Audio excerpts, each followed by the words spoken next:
everyone. Father Killian here with 3 points regarding this year's Bishops Lenten Appeal. You know, in my experience, I've had interaction with 3 activities that are very special to me and which are funded by the Lenten Appeal. The first is vocations and supporting seminarians. Here we are in our parish hall and our wall where we highlight vocations who have come from our parish. Perhaps the most sizable part of the Bishops Lenten Appeal funds seminarians in their education to become priests. When I was in the seminary back in the day, we never had more than 26, 27 men studying for the Diocese of Arlington during my 6 years in the seminary. Now, we're consistently in the upper 40s, sometimes 50 men. And to train men in the seminary is very expensive.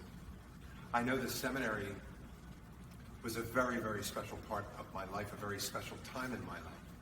And all priests in the Diocese of Arlington really stand representing the generosity, in many ways, of the people of Arlington who give to the Bishops Lenten Appeal.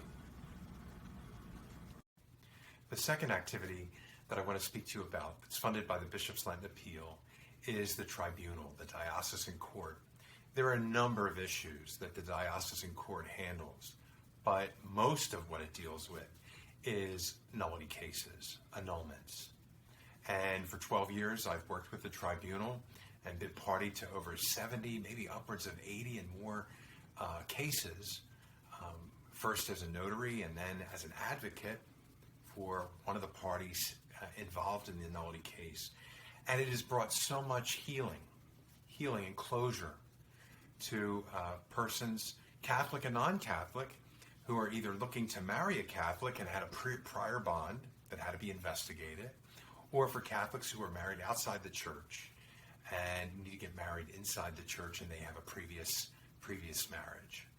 And I've seen people really helped in this regard in their lives to bring not only justice, but healing, spiritual healing to the situation. So it really can be a work of mercy, and it's funded by the Bishops Lenten Appeal. And the third activity of personal experience supported by the Bishops Lenten Appeal is Project Rachel. Project Rachel is a ministry of sensitivity and charity to women and men, but mostly women, who have chosen against life rather than in support of life in the womb. And in my experience with Project Rachel, which is funded by the Bishops Lenten Appeal, women are put in touch with priests and have the opportunity to go on days of recollection and on retreats where they come face to face with their decision, but also face to face with God's unfathomable mercy. And it's been a blessing in my priesthood to have been part at times with Project Rachel. And that healing ministry is supported by the Bishops Lenten Appeal. So these 3 activities, training future priests, the working of the tribunal, and Project Rachel, I've had personal experience with all 3. And that's why I support the Bishops Lenten Appeal. And I encourage all of us to do the same. Thank you.